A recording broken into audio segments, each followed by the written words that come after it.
Good evening, and welcome to this week's edition of Sex Addiction in the News. My name is Stacy Sprout, and I am a licensed therapist, certified sex addiction therapist, and author of my own story called Naked in Public, a memoir of recovery from sex addiction and other temporary insanities. Thank you so much for joining us tonight. I have a special guest interview. He is here with me, as you can see. I'll do a more formal introduction, but this is Gary Wilson. Gary, thank you so much for being with us tonight. Hi. Hi. So I want to tell you a bit about Gary Wilson. Gary is an author and former anatomy and physiology teacher. He is well versed in the neurochemistry of addiction, mating, bonding, falling in love, orgasm, and ejaculation. More than a decade ago, his wife's website, which has articles about sex and the brain's reward system, which was co-authored by Gary, attracted the attention of male online porn users who were reporting unaccustomed difficulties during partnered sex, such as porn-induced erectile dysfunction and trouble climaxing, also known as delayed ejaculation, as well as unnerving changes in porn preferences. These men were writing because they were disturbed by what they were looking at, yet they kept looking. Sufferers began posting on Gary's wife's forum, wondering if their porn use might explain their symptoms. They found Gary's explanations about sex and the brain very helpful in regaining control, and when they stopped using porn, many began to report benefits beyond healing their sexual dysfunctions. Elimination of social anxiety and mood disorders, improved cognitive functioning, and increased motivation and well-being. These men's stories, some of which recounted that they had been suicidal before finding Gary's materials, ultimately led him to create the website yourbrainonporn.org in 2010. Is it com? Com, okay. Sorry. Thank you. Gary has a famous TED Talk. If you haven't seen it, it's called The Great Porn Experiment. It's been viewed close to 10 million times. And it's posted more than once, so those numbers aren't even accurate. There's more. It's striking a chord with a generation who is fascinated by what porn does to the brain. Gary published his book, Your Brain on Porn, Internet Pornography and the Emerging Science of Addiction, in 2004, and because there were so many new science updates, he had a revised version just out in 2017. I want to say that all Gary's work is donated. He gives his time, he gives the profits from the book to charity. So, with that introduction, welcome to Gary Wilson, and thank you again for joining us on Sex Addiction in the News. My pleasure to be here. I want to add a personal note, which is, I'm not sure when we met, but I've never met you in person, so you're an online friend. And I want to thank you because you actually make me feel normal. And what I mean by that is I am rather obsessed with sex addiction stories in the news, and I'm constantly researching them and reading about what people are saying. And once I started receiving some of your emails about the news, I thought, okay, here's someone who is even more interested in and more tapped into the global message about porn addiction than I am. So you made me feel like, okay, I'm not the only one in the world who's interested in this stuff. And actually, the response from viewers has indicated that some other people are interested in this too. So anyway, thanks for helping me in affirming that this is valuable to tap into what people are saying. And yeah, I find you a tireless educator about pornography and sex trafficking and many other important topics in today. So my first official question to you is, what inspires you to keep going with all of this? Well, you know, what inspires me is what inspired me in the first place, and that there was a gap in the information. So when the guys started to show up on my wife's forum back in 2006, 2007, they mostly were showing up because they had porn-induced sexual dysfunctions, and there wasn't really a lot of information out there about it. And they would end up going to their urologist, and they would say, hey, do you think masturbation can cause erectile dysfunction? And of course, the urologist, hearing masturbation, would say no. But what the urologist didn't ask about was porn. And so these young men, young in their 20s, some in their 30s, ended up thinking that they were ruined for life. And they'd ask the question, why isn't there any information about this out there? You know, what do I do? So there was a gap, and we thought that it would just take a few years to fill the gap. But there's still a gap in information between what are the actual effects of internet porn on the user, especially a chronic user, and the information coming through the media, primarily, information coming through some of the research, but primarily the media. So we are bridging a gap, and as you said, some were suicidal, and we collect stories of men and sometimes women who have recovered not only from porn addiction, from porn-induced sexual problems. And again, what do they say? They say, I can't believe porn did this to me. I just can't believe it. No one told me. And so, again, bridging a gap for people who think that their sexuality is ruined by porn, and that's really the motivation. It continues to be the motivation, especially considering there's a lot of pushback against both the concept of porn causing problems, porn as a public health problem, or porn addiction, that the more that the naysayers push back, the more I like to push back on that. Ah, okay. So it's you're fighting the good fight. Yeah. Well, I don't know if it's a good fight, but it's a fight for what is actually reality, and the reality is porn is causing problems. Right. Have a little friend here who wanted to visit us. So, yeah. Yeah, I guess I think of it as the fight for truth.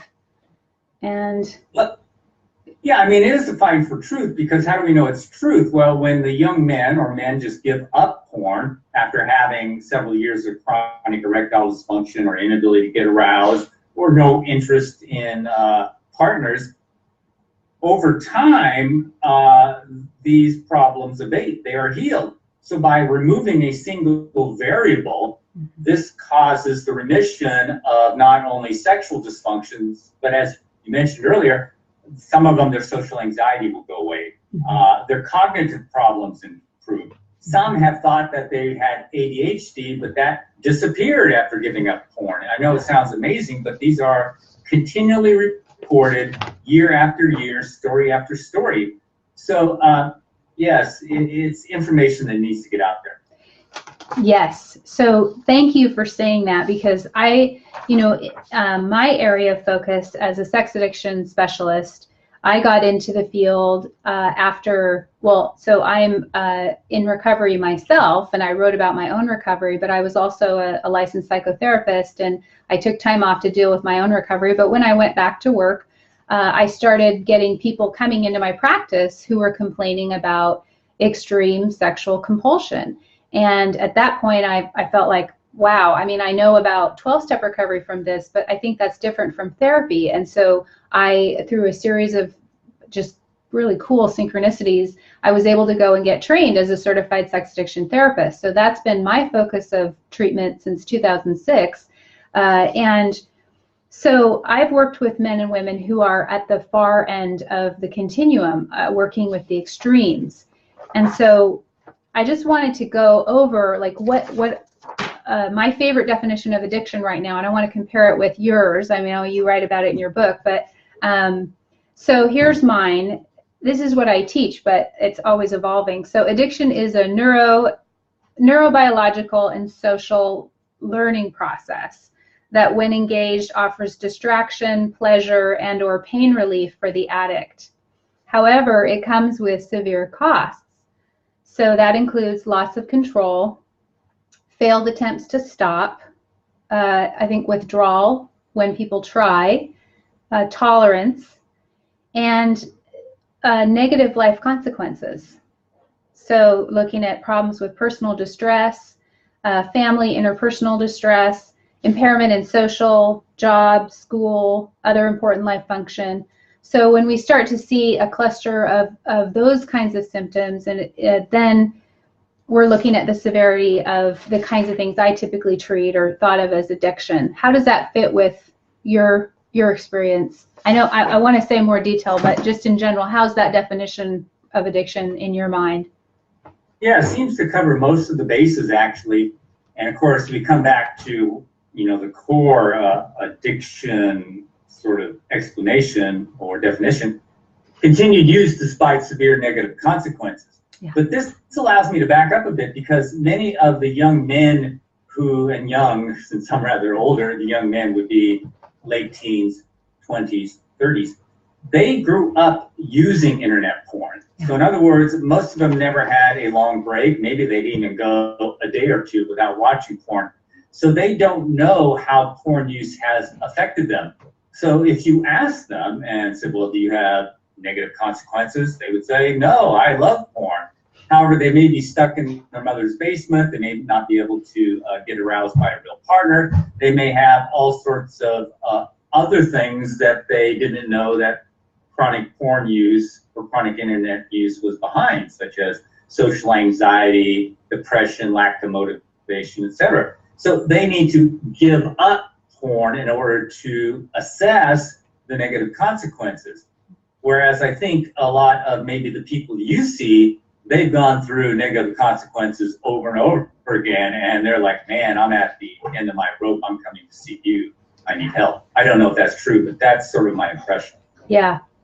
Well, that definitely rings true for me. I mean, these are people that are losing everything, or they've lost virtually everything. And, nobody really wants to go to therapy usually. It's expensive and it takes time. And so, but sometimes, people are at the end of their rope and they don't have another option. And so I think why it's important to me to distinguish is because your work, I think, resonates with a much broader swath of the population than just addiction. And that's what I really get from reading your work. It's not just people who are addicted to porn that have problems with porn. So you're looking at problematic porn prior to potentially getting to the point of those severe consequences. And so I'm looking at the concept of problematic porn use in a new way. So these are some things that I have gleaned from your work. So one is that non-compulsive male and female, and thank you so much for your page about women on the yourbrainonporn.com website. That's some of the best information and stories out there, and it's just free and readily available. So thank you for putting that out there from a female who has suffered from the invisibility of my experience. I think a lot of women are helped by seeing that and can be helped. So thank you. And it's a growing problem for females. That's pretty clear. Yeah, I'd love to do a whole show on that. But we're going to talk about that next week with Lacey Bentley. But it is so. One point is that male and female porn users can become conditioned to porn, and they have sexual dysfunctions as a result. So they're not addicted, but they're suffering sexually. And so what I get from that is the bottom line. You've said this before. Porn is sex negative. Like for many people. I mean, so sexual dysfunctions, I see like chronic erectile dysfunction in a man in his 20s is sort of the final step. What occurs long prior to that is that regular sex is not as enjoyable, not as exciting, and as it would be if the person wasn't watching porn. Mm-hmm. One of the stories I like to say, I think it was Tim Ferriss. He's a very popular biohacker, and it was about 2 or 3 years ago. He ran into my material, and he got his followers, who were mainly married men in their 30s and 40s, to swear off porn for an entire month. Now, I doubt if any of these men were truly addicted, and some had only used porn 2 or 3 times a month. But what they found was that they then saw their wives or girlfriends differently. They were much more excited by their girlfriends or wives. The sex was better. The orgasms were better. So they didn't know that porn use was actually sex negative until they gave it up. And these were people who were high functioning, weren't using that often, and weren't addicted. So we really, individuals do not understand the effect of what I call a supernormal stimulus, internet porn until they take a period of abstinence from it. Yeah. And you know, if you just step back again and you look at studies, so if you look at studies on what's really important, like sexual satisfaction, relationship satisfaction, every single study, and there's about 55 of them, they're listed on the front of my website front page, found that porn use, more porn use correlates to less sexual and relationship satisfaction for males. Every study published that I can find for males. And since males are the primary regular users, that's pretty significant because, okay, it's affecting the males, but obviously if it's affecting the males, it's going to be affecting the partner. So that's significant too, and we hear all the time, well, porn, you know, what's the big deal? Well, if every study ever published finds that it has a negative relationship to poor sexual relationships, poor just relationships in general, that's a pretty big deal. Yeah, it's overwhelming. It's overwhelmingly clear. And from my research, women have, and from your page also, women are showing also their own version of sexual dysfunction and desensitization and sliding into habits that they find are against their values and looking at things they didn't intend to because they're seeking more stimulation and more. That was another point that I appreciate about your, you know, you talk a lot about how habituation and escalation of porn use occurs due to the dopamine. So the constant pursuit of dopamine, and then that leading to sexual desensitization, which leads to morphing of sexual tastes. So people can have one range of their value system they think is okay, and then because they get hooked on that dopamine, they just keep stretching and stretching and stretching the boundaries. Yeah, there was a study from 2016. I have a page on escalation of porn use, also habituation to current porn. And there's about 23 studies on there that support it. They're quite diverse, but one of the studies asked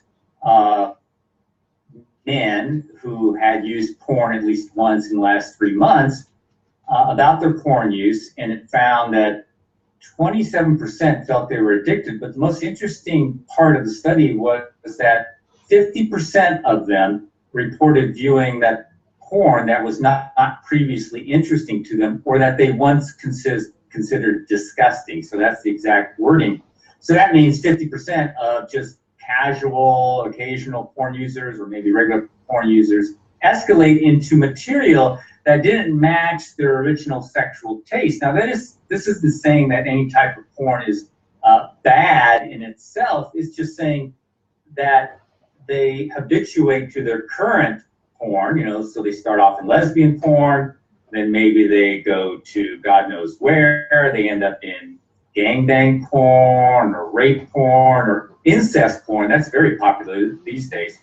And so escalation is already found. It's been found in studies. So if you hear naysayers say that tolerance and escalation do not occur with porn use or sex addiction, studies say otherwise. Yeah, the studies say otherwise, and I think common sense says otherwise. And of course, yeah, there was a survey. Your viewers have probably heard of nofap.com or Reddit NoFap. Reddit NoFap has about 350,000 members, and it's mostly young men. And they did their large survey, and they found that about 55% or more had escalated to material they thought was deviant. You know, so again, their sexual taste had changed over the years as they needed more and more stimulation to get the same high. And that's what tolerance is. So we think of tolerance with alcohol use. So you need more alcohol to get the same high. Well, with porn, maybe the user will increase the amount of porn they watch per night. Maybe they'll have a longer session and delay orgasm. But mostly the escalation occurs through more extreme genres or genres that induce anxiety. So a man may go into watching transsexual porn, which is very popular. That might, for that particular person, induce anxiety. And why would that be more arousing? Well, anxiety can increase what's called norepinephrine in the brain, and that magnifies the effects of dopamine. Dopamine in the brain leads to sexual arousal. It also can increase adrenal activity, releasing cortisol. Cortisol enters the brain. It also can activate the reward system and also magnify dopamine's effects. So anything that can cause anxiety, and there's been 3 studies that have looked at this from the 80s, increasing anxiety in males can increase sexual arousal. And that's probably the mechanisms by which that occurs. So that's why we hear of young men going, well, I started off here, but then I got into stuff that, when I'm done watching, I go, oh my God, I can't believe I watched that stuff. That was just so far off. Yeah. And again, I think it's just needing the neurochemical hit to get aroused. Yeah, and also the moving into fantasy, the fantasy that pornography creates and the arousal. I think it also takes people out of their comprehension and thinking part of their brain, where they might be able to recognize those are real people on the screen. And if someone's being heard on the screen, that's in many cases, that's a real person being heard in real time. And if they're looking at porn that is depicting child abuse, then that's a child being abused. But the disconnect when the arousal is so high, it's so disturbing to me how the industry feeds into this vicious circle of creating more demand for abuse and harm of women and children, including boys and girls, and men being brutalized. I think when you've spoken before, you haven't seen significant differences in gay men and straight men in terms of the research or some of the effects of porn that we've been talking about. Is that accurate? Well, certainly when you give gay men or bisexual men some of the standardized sex addiction questionnaires, they tend to score higher as a group. That much we know. Mm-hmm. In terms of porn use, we have maybe 40, 50 or more stories, probably more, of gay men who escalated into extreme porn. Several of them mentioned that they got hooked on heterosexual rape porn. Mm-hmm. So again, they escalated into straight porn. Some straight guys escalated into gay porn, mm-hmm. and they're going, why am I watching this? Yeah. I've known that I've been gay since I can remember. Yeah. And then when they unhook from it, and they stop watching porn, slowly, like going backwards down the stairs, their sexual tastes go back to where they were originally prior to getting so deep into porn. And they're going, wow, man, just looking at a guy turns me on. I just look at his butt. I mean, that's what they'll say, and I'm just turned on. I don't need to watch any of the really hardcore stuff I was watching. And of course, with heterosexual men, it's like, man, I'm just looking at a girl smile and I'm getting butterflies. I've never had butterflies before. Because they're Someone so desensitized. Put a post up yesterday, mm-hmm. of what we call a recovery account, and he said, oh my God, I'm feeling butterflies. What's that at age 27? Yeah, his natural vulnerability is coming back of authentic sexuality. And one of the most common benefits reported by pretty much everyone that quits is they feel more emotion. Mm-hmm. So as you said, they become desensitized, so they end up watching gang bang or rape or someone being choked, and they're just like, well, that's normal. They become desensitized. Then after a period of not watching, not only do they say, oh my goodness, how could I watch that? They now feel more emotions. They are more likely to cry or feel sad, but they're also more likely to feel joy or empathy. Mm-hmm. And this is what is described over and over again. Yeah. Thank you. It's, those recovery stories are so powerful. That's one of the key things I wanted to convey on this show of Sex Addiction in the News, is that people do get better, they do stop, they get help. One thing though, which we were touched on before, is that most of the people that you have on that you collect stories from, or you see maybe on the NoFap or the Reddit or some of the other places, they're not in therapy, correct?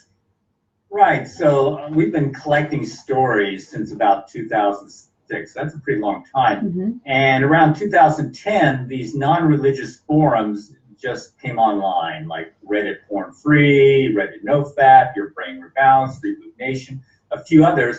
And we monitor the forums, and they often have sections where they have success stories. And we collect those, or we just collect other stories. And what's interesting is reading these stories most every day, you get a real good sense of what's going on. And especially when you read the recovery stories. I can only think of one or two out of maybe 10,000 recovery stories we have where the person goes to a therapist such as you and gets therapy. They just don't do it. Some of them will go to 12-step. Now it's getting better, but back in 2010, 2011, they would often report, I went to a 12-step, but they weren't like me. These were guys who were talking about going and having sex with a different woman each night, and I can't even get an erection. I'm just watching porn. I'm stuck in my bedroom. So I couldn't really relate. But back to your question, is they simply, maybe 1% to 2% end up going to therapy or some type of organization, but the vast majority, 99%, 98%, don't. They find peer support online, and that's how they recover. So we're really looking at two different populations. And this really brings me back to a very famous, I won't mention names, sex addiction counselor. And he and I had dinner together once about 4 years ago, and we spent the whole time arguing, it was quite an argument. And he told me that all of the people you're seeing online, whether they have porn-induced ED or porn addiction, they have childhood issues. And I said, no, they don't. No, they don't. They can just become addicted or develop porn-induced sexual dysfunctions by starting at age 12 and using porn for every single masturbation session up until age 22, until they realize, my goodness, when I quit, I go through withdrawal symptoms. Or when I get with that girl, I can't get hard. And they describe their stories. They had great childhoods. They don't have any other addictions. They don't really describe comorbidities. And we had this argument, and then about 2 years ago, he turned himself around and started to come out with articles describing, there is a subset over here of primarily young men who just grow up using porn and they become addicted just because they're chronic users. And I want to mention something along this. So I just came back from the International Conference of Behavioral Addictions in Cologne, Germany, where all the big names that do the studies on behavioral addictions, including sex addiction and porn addiction. And one of the studies done by Matusz Gola, who's done brain scan studies of porn addicts, he did an ad. So he's Polish, and he did an ad, and he was asking anyone out there with sex addiction who wants to go into our program to be treated with drugs. I'm not sure what the drugs were. Maybe they're naltrexone, but he didn't describe it. And he was shocked that within a very short period of time, he had over 4,000 people respond, primarily men, and then he did the demographics of them. And here's the interesting thing. 85 to 90% of them were pure porn users. Nothing else. They didn't act out. And then when he looked closer at the demographics, he was shocked. He looked at the substance use, and he found that that group of porn addicts, their substance use and abuse was no different than the general population. And as you know, when you look at traditional sex addicts, they have a much higher comorbidity. They have much higher substance use and substance abuse. So that was sort of surprising to him that they looked like the general population. So we're starting to see into, now that studies are coming out, that there really are differences between the, I call it traditional sex addict. You think of the Tiger Woods. I hate to use them as an example, but you think of the men in their 40s who are acting out or seeing prostitutes and have childhood trauma. And what we have now, young people growing up using porn chronically, and then it leads to negative effects and ultimately addiction for some of them. Yeah, thank you for highlighting that. Patrick Carnes, who trained me and trains the certified sex addiction therapists and has, helped many in this concept, has talked a long time about the tsunami of sex addiction. And as you know, what we were talking about before is the tsunami has already crashed, and you've been in the water for quite some time. It's these young men and more young women now too, who are in that first category that you mentioned. And getting back to the therapist that you had lunch with, I know you didn't want to name names, but I'm guessing his initials are Rob Weiss. You don't have to say anything, but it doesn't matter. But Rob actually led a summit a couple years back. He and I put on an online summit for certified sex addiction therapists because we were talking about this issue. And was there such a thing as, we were thinking about it as like type 1 and type 2 diabetes? You know, like type 1, you just could change your lifestyle and, you know, quit the porn and you'd be okay. Type 2, though, you had to do all the therapies and all the, you know, everything. So I think that our field is growing in awareness, and I think that your research and information and education has been a key part of that. So you're still doing it, and thank you, and we'll keep doing that. And I also want to put a shout out to some of the young men that you've inspired, because they've gone on to create their own forums and communities around the same topics. And so that would be Noah Church is the first person that I saw, and he had a great interview with you. And then Gabe Deem also, and I know there's others. So I just, yeah, I mean, I feel like the tsunami is starting to turn some with just education and empowerment for these young men who are kind of, they're letting go of the toxic masculinity that's taught to them in pornography and stepping into an empowered service place. And so I'm grateful for that. It's fun. So you can, if viewers want to see any more about Gary, you can check out Gabe Deem and Noah Church, and that there's some others. Yeah, and what's interesting for us, at first we were shocked back in 2012. I think Gabe Deem was the first one who actually put his name to not only porn addiction, but recovering from porn-induced ED. Yeah. And then there's been, speaking of tsunami, there's been a tsunami of both men and women having YouTube video channels chronicling their recovery from porn addiction or porn-induced problems, or just simply giving it up. It's just massive out there. So you could go on YouTube and you'll see them all describing. Of course, I'm of the generation that, you know, it's just surprising that someone will go out there and describe all their sexual activity, their erections not working. It's just, you know, I guess maybe it's the reality TV generation that, you know, gave birth to all these young people going on YouTube and describing every part of their life. I love it. It's been a tsunami the other way too. I think it, really yeah. Opening up. You know, that brings up another talking point that just drives me nuts. So people like David Lay and others will often say, oh, well, these people have shame.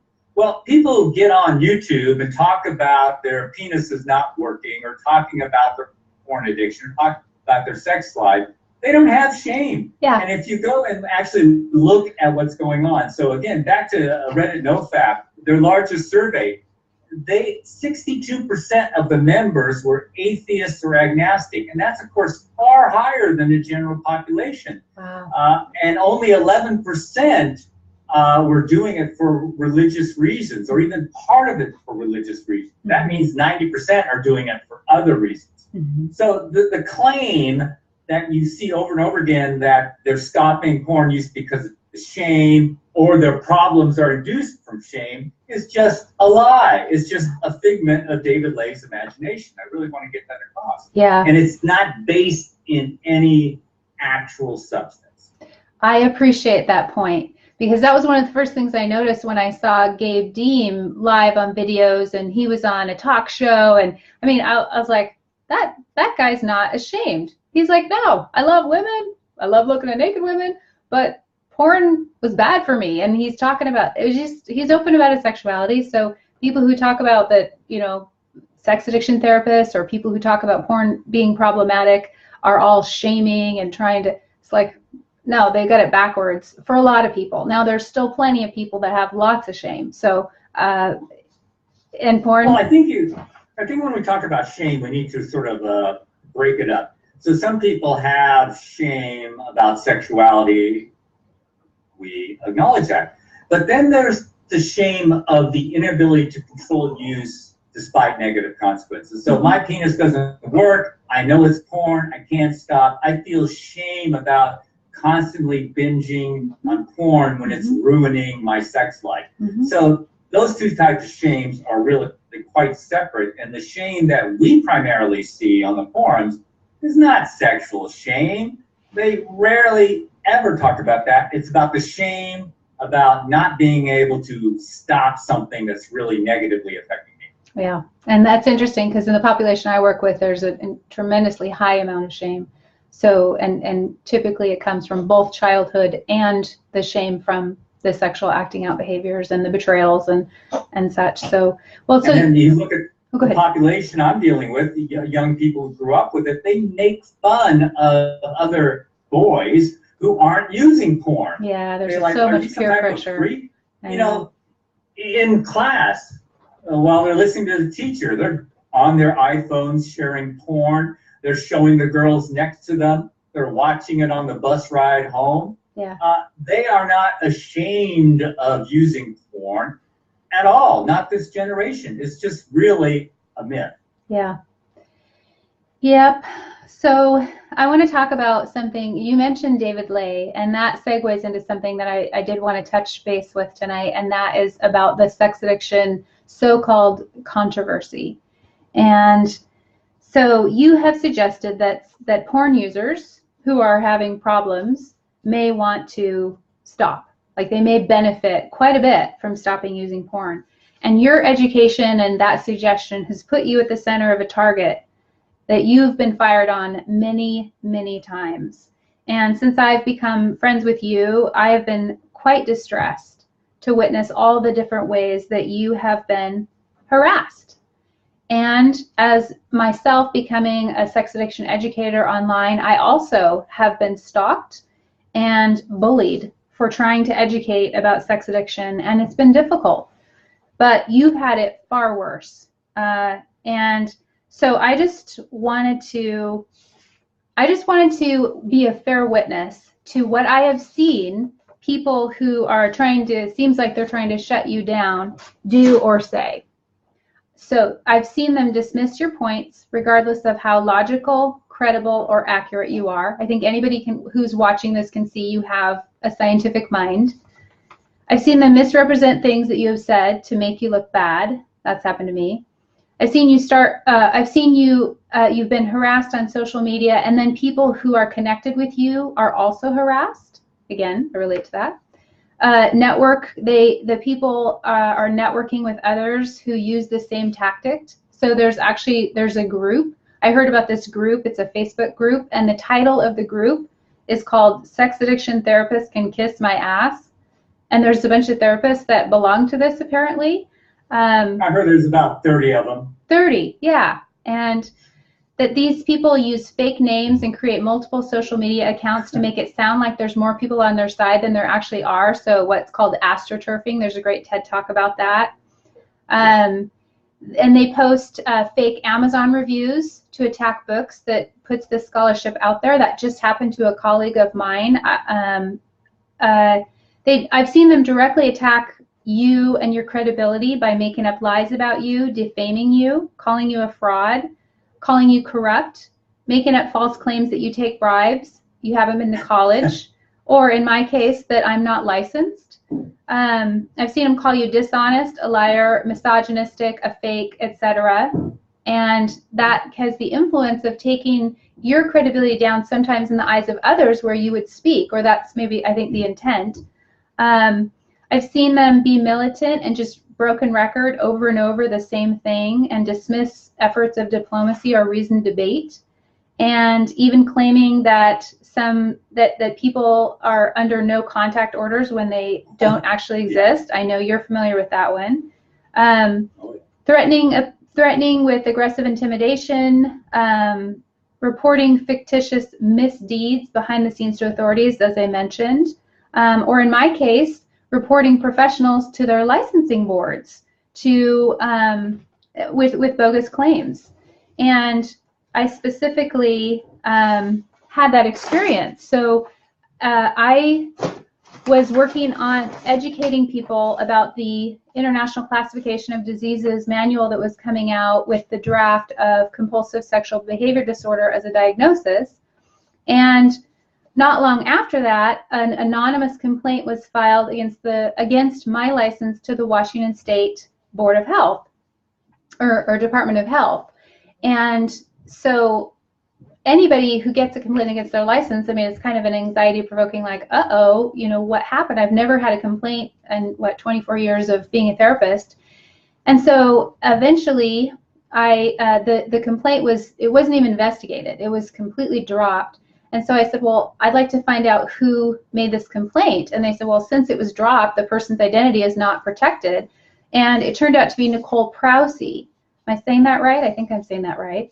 So she is one of the most commonly cited sources of information that the sex addiction doesn't exist, or it hasn't really been proven, or there's no research or no science. And so here she was. I don't even know her. I've never even met her.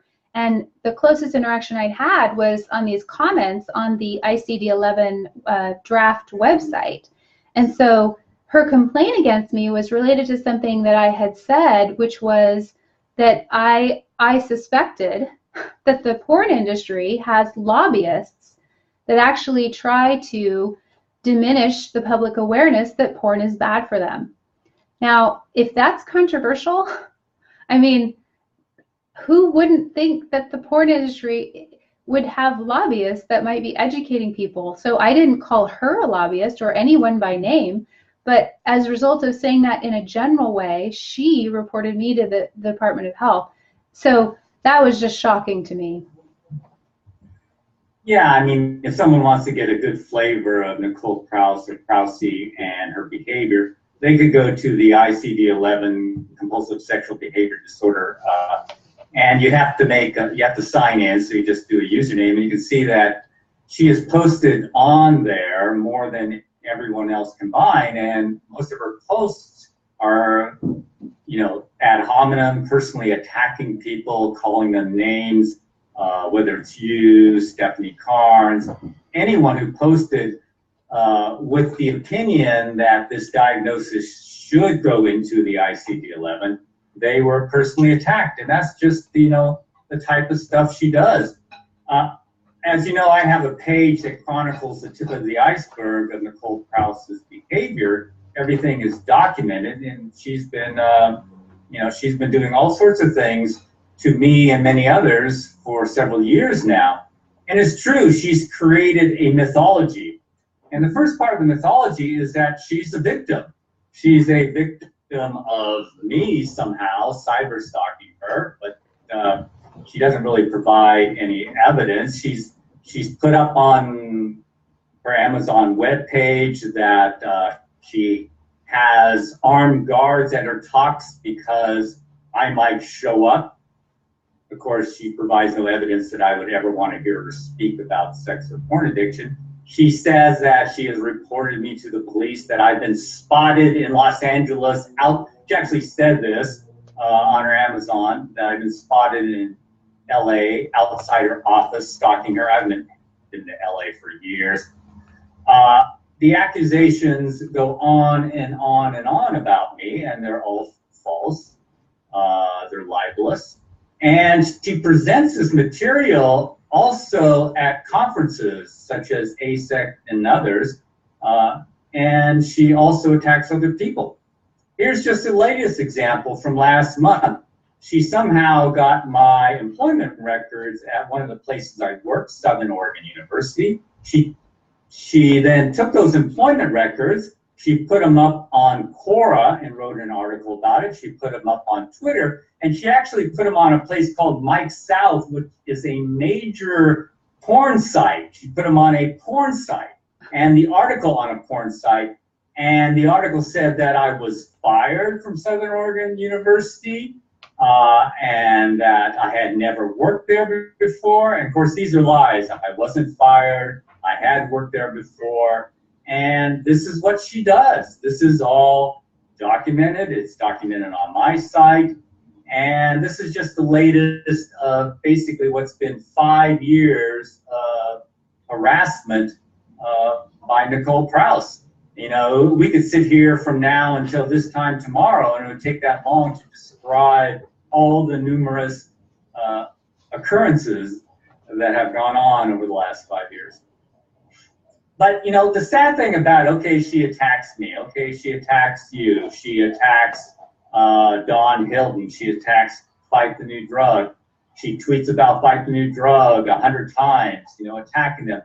But what's sad is she is put up as the expert in popular articles, whether it's Rolling Stone, the Daily Beast, Time, etc. Yet she is not an academic. An academic is someone who has a position at a university. She hasn't been at a university for 3.5 years. Her contract at UCLA was not renewed. So she is the expert. So why don't these outlets ask actual experts who are academics, who are doing research on hypersexuals or sex addicts or porn addicts? You know, like Valerie Voon or Mark Potenza or Matu Scola or Shane Krause. But they don't go to them. Their go-to experts are Nicole Krause and David Ley. Again, David Ley's, he's done no original research on sex or porn addiction. He wrote a book called The Myth of Sex Addiction, so he's now the expert. Yeah. So that's the most disappointing part, is that these people are given the platform of being equal to academics who have spent their entire career studying this and who are putting out peer-reviewed papers on sex addiction, on porn addiction, on compulsive sexual behavior disorder. That's a real disappointing part. Yeah. So in other words, then you go and how do people discover what is the truth behind something? Well, they use Google, right? So if you use Google and you look up sex addiction or porn addiction, you're going to get a whole lot of returns that quote David Ley, articles that quote David Ley, articles that quote Nicole Krause, and then those articles, they won't quote the other side. And you'll get a very skewed view of the research. But if you go to the front page of my site, you'll look and see, my goodness, there's 40 neurological studies, and all of them support the porn and sex addiction model. You would never get that from those articles because they don't mention it.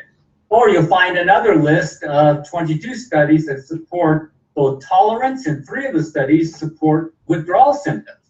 That's never mentioned.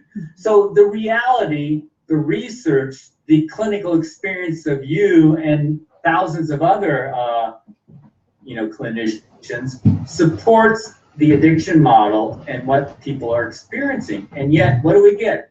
Sound bites from 2 non-academics. And that's what's shaping the media's view of sex addiction and porn addiction. Well, it's so frustrating. It has been frustrating for me, and it's not just those 2, though. That's the thing. No. So recently, my friend and colleague Forrest Benedict did an interview of Lacey Bentley, and Lacey just published a book called Overcoming Love Addiction, and she's out about her own recovery in her sexuality. And he posted this amazing resource that he created, this video on a therapist site for marriage and family therapists on Facebook. And all of a sudden, these comments start coming from a therapist who is saying sex addiction doesn't exist, and then he starts attacking you. So it distracts from the amazing message and the resources that it's not just men that struggle with this. And eventually, we stood up to him on the site, and his posts were taken down. But it's frustrating. It's been very frustrating for me. And for me to watch what's happened to you. And I know that I speak for others who have been pained by seeing you repeatedly harassed in these ways. And I want to say 2 things about that. So one of them has to do with an award of character, and the other one has to do with an inspiration. So I'm going to start with the award of character. So I have an award for you as someone who has been harassed for, how many years did you say? 5? 5, yes. 5 years, who has taken the high road, who has not attacked back, who has just simply provided factual information. And to me, the award that you get is the award of valor. Okay. So there you go. That's your word. And for you and other men who are stepping up to educate about the problems of porn addiction, I say thank you. And forget those attacks or harassers or whatever. Just forget them. Just keep up the good work, because we need to, and because people are changing and they're turning around. So I know you see that with your stories, those recovery stories, and I see that in my practice. And we want to keep sharing those stories. So thank you for your valor. It's a quality that I think we need to bring more back into the world, and I see you leading the charge. So thank you, Gary. Well, thanks. I don't know about the award, whether I deserve it or not. I think some of the young men who are out there speaking and putting their whole story on the line deserve the award too. Yeah, they do. That's right, they do.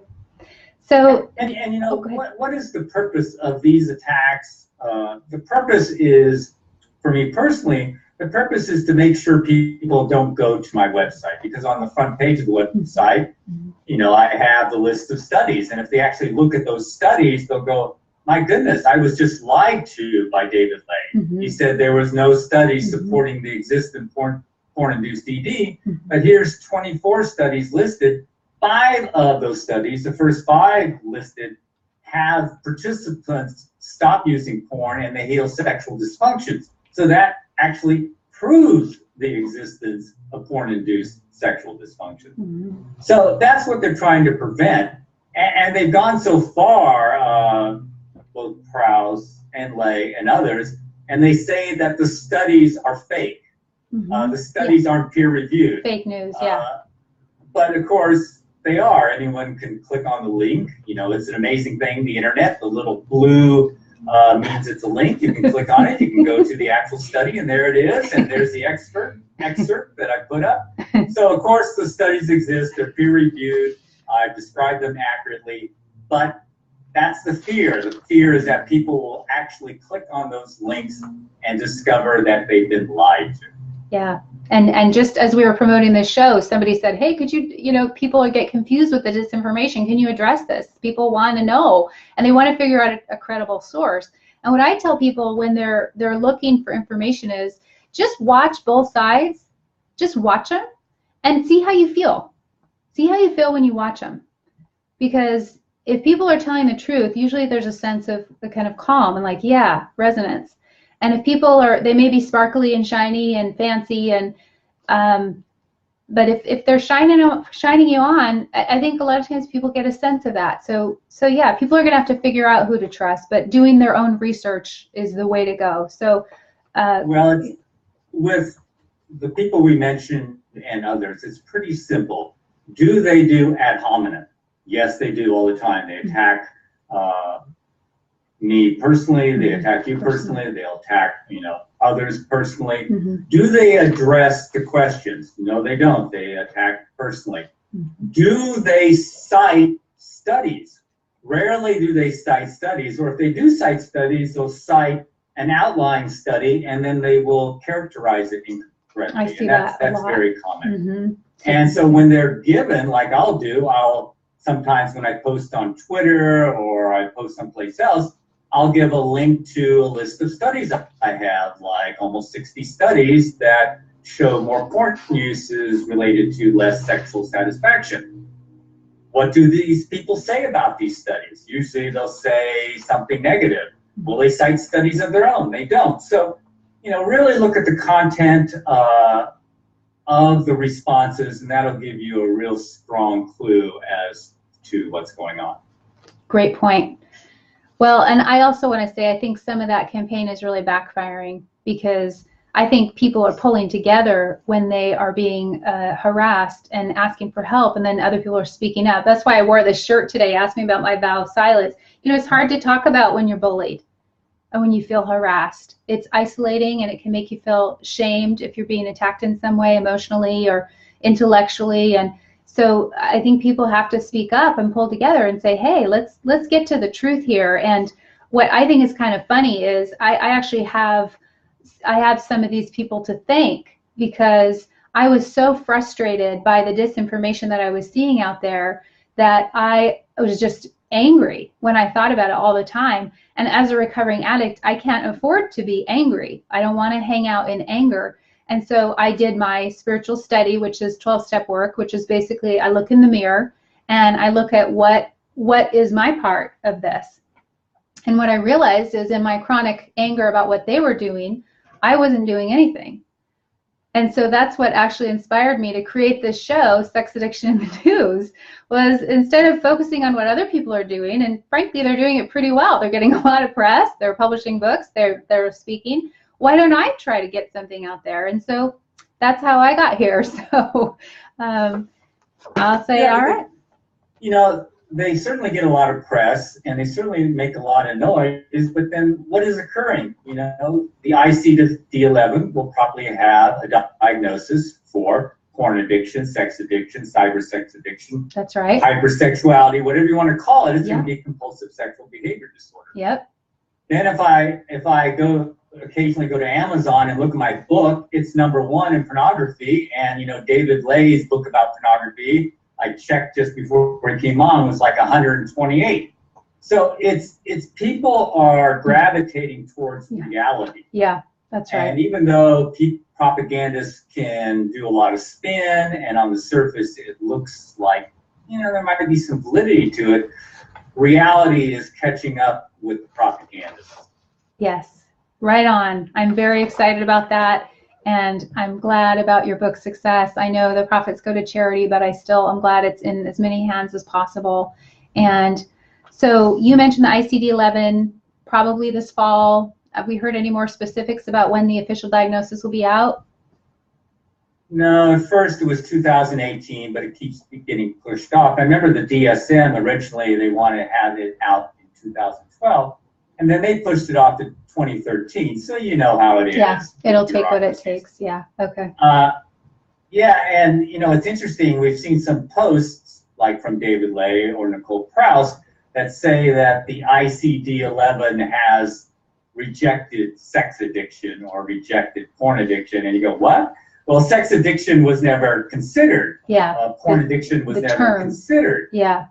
Right? I mean, it was compulsive sexual behavior disorder. The DSM, they don't have methamphetamine addiction. They don't have alcohol addiction. They don't have gambling addiction. They call it gambling disorder. Yeah. Alcohol use disorder. Yeah. So therapy speak. There was no rejection, and if you see that, that's just fabricated nonsense. The height of propaganda. Yeah. Well, so thank you for setting the record straight on that and many other things that we've covered tonight. To me, it's interesting because I want to wind down into one news story that I just want to mention tonight. But before I do, I actually wanted to ask your help with something. So just today, I got a message from a man on Facebook. I don't know him, and he wrote, "I'm addicted to porn," or no, "I'm addicted to masturbation." And so I was just curious. I mean, you get those stories all the time.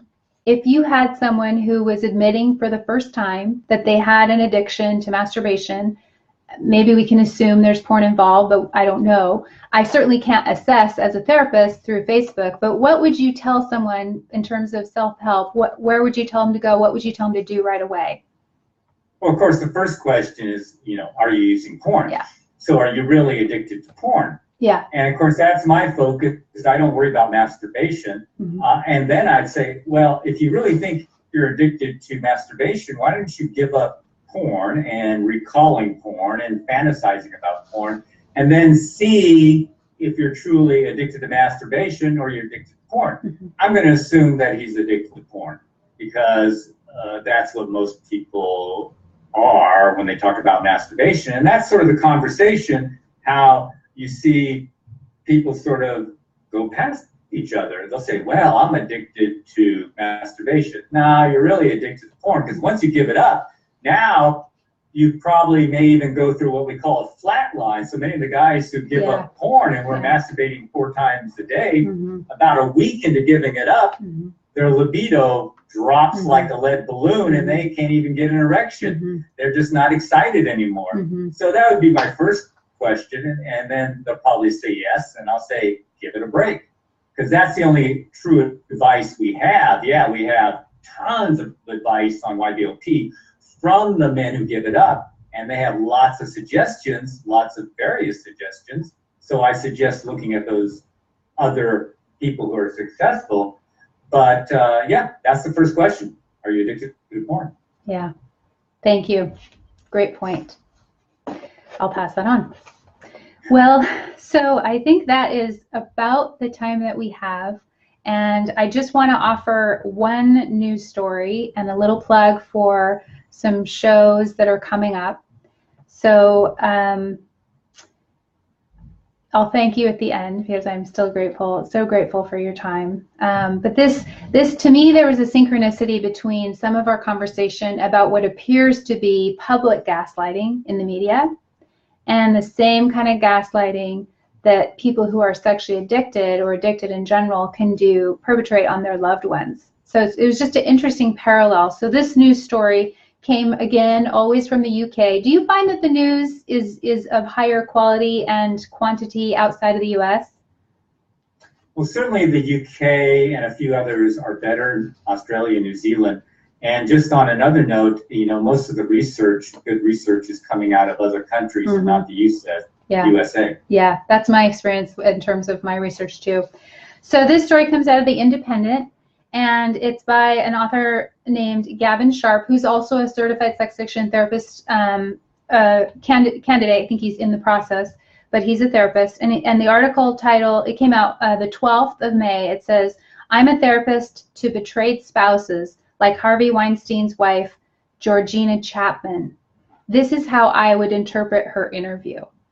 So he's writing and he says, "I don't know Chapman. She's not my client. What I do know is that most of the betrayed spouses I treat remain stuck in the 'how could I have been such an idiot' phase for a very long time.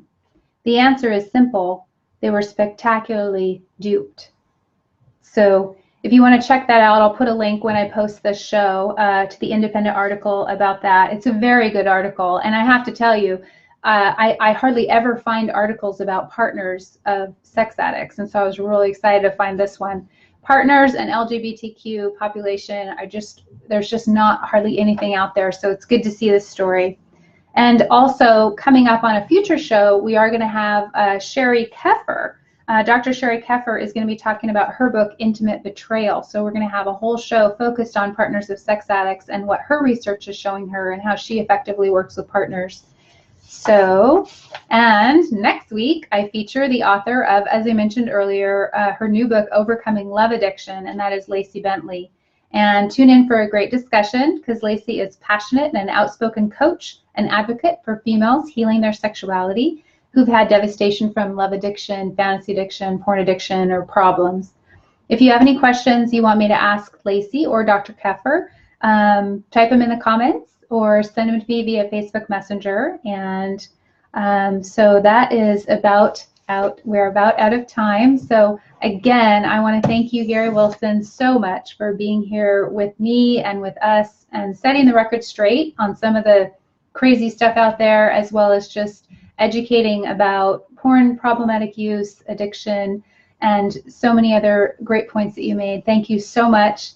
Do you have any last words for us before we sign off? No, just thanks for having me, and thanks for these new shows you're doing. I'm really enjoying them. Oh, I'm glad to hear it. Well, it's great to have you be a part. So, okay. Thanks everybody, viewers, for joining me on this week's show. I'll be back next week on Facebook Live at 5 p.m. Pacific, and we'll have another episode, and you can catch previous episodes on my YouTube channel under my name, or Sex Addiction in the News is the playlist. If you like this video and found it helpful, you can subscribe and click the bell on YouTube to get notifications for new shows. I welcome your comments and ideas, and please share this video with anyone who you think might be helped by it. So, good night. Thank you again, and I will leave you with this. May you feel loved, may you feel cherished, and may you love and cherish others. I'm Stacy Sprout, signing off from Sex Addiction in the News. Thanks again.